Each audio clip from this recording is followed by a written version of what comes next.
What's up, guys? Your couples coach and clinician here, Rob Badgett. Listen, I want to share a few things with you guys that I feel are common areas that a lot of couples struggle with when it comes to conflict resolution and breaking down in communication. Now, I deal with a lot of couples, and some of these areas are common things that we're constantly trying to navigate through. And I think that these tips on how to strategize and support your partner will work effectively if you apply them. The first one is that assumptions lead us nowhere. When you just assume what a person feels, assume why a person responded the way that they did, or just assume that your thoughts were their thoughts. You don't want to lead with assumptions. Assumptions create an opportunity for a major disconnect because no one wants you to be the one who drives their thinking pattern. No, they're responsible for that. So when you lead with assumptions, you are almost instantly driving down the street into a dead end. The next one is specifically in the areas of conflict is when you're interrupting your partner. Interruptions, they're rude, they're arrogant. I used to do this a lot in my personal relationships where it was me, I. The only feelings that matter in this moment are mine. So I already know where this sentence is going. I know what you're thinking, so I'm going to interrupt and interject. Or when someone says, well, you know what, I don't want to forget what I'm going to say, so let me just get it out now. Write it down. Yep, take some notes.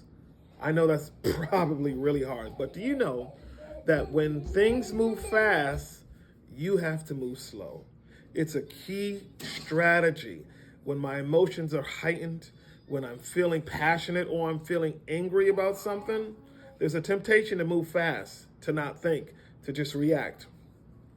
Don't do it. So interruptions do not help. The next one is emotional flooding. What is emotional flooding? When all of my thoughts, feelings, reactions are just flooding in. So imagine a firefighter who runs into a burning building. What their emotional regulation has to be like. They have to be centered, they have to be focused, and there's a little disassociation that happens because in the moment, they just have to deal with what's necessary. And then if they're able to process that later, praise God. It's the same type of scenario with couples in conflict or when something happens. You have to be able to emotionally regulate and then process what's happening so then I can communicate to you how I feel about it. So emotional regulation is important and it is your responsibility.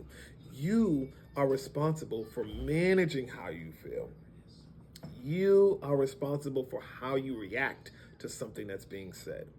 And you got to practice that over and over and over again. So the emotional flooding, managing that through emotional regulation. The next one is defensiveness. Oh my gosh.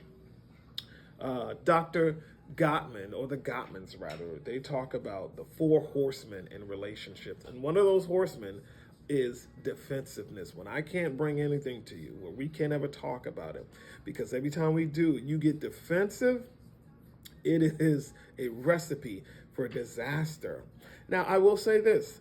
It is also hard to really slow down, package, present the right tone, the right setting, all of those things to increase the probability of a successful result in our relationship. Communication takes a lot of work. It's hard, but it makes it even harder that even after a person has done all that, that you're immediately going to defensive state. Get off the defense. Open the opportunity for us to now connect deeper, if that's my intention. If your only goal is to be disrespectful and disregard, then yeah, we don't need to communicate because it's not working out in that realm anyway. So, but that's for another subject. The last one is mind reading. I cannot read your mind. Now, your body language might show me a lot, but it's important for you to be adults in the situation and now communicate what you're feeling. Well, I'm not a good speaker. Well, write it down then. Well, I'm not good at, listen, we're not good at anything until we work at it. It takes time to put things together, to get our thoughts together. And again, when everything wants to move fast, we move slow. What is a rush anyways? Where are you going? If we can't talk about it now, then we'll talk about it later. If we're in this for forever, then it's okay to take our time to work through a process to get to a desired outcome. So the first thing, don't lead with assumptions. Second, manage, don't interrupt.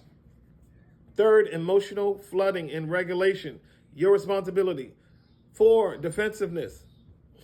Get off the defense. Defense does not win games in relationships. It does not. And then the last one is mind reading. I can't read your mind. It's your responsibility to effectively, appropriately speak the thoughts that are in your mind so that we can connect deeper. If the goal is connection, if the goal is stronger strength, love, building, then you'll do the work. If it's not, then we have to have another conversation. I hope this helps. Peace.